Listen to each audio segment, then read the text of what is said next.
Bagong-bagong balita po, kinumpirma ng Philippine National Police na isa ang patay sa kaguluhang sumiklab sa huling araw ng paghahain ng Certificate of Candidacy kahapon sa Sharif Agwak, Maguindanao del Sur.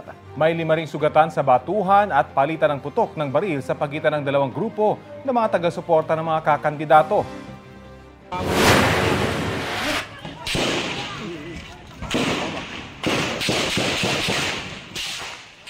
Ayon kay PNP spokesperson Police Colonel Jean Fajardo sa panayam sa kanya ng Super Radio DZBB, gulo ito sa pagitan ng mga taga-suporta ng incumbent mayor ng bayan at ng makakalaban niya.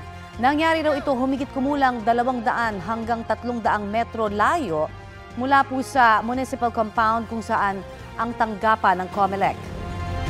Noong panahon daw yun ay nasa labas ng COMELEC office ang incumbent mayor habang nasa loob ang kanyang makakalaban.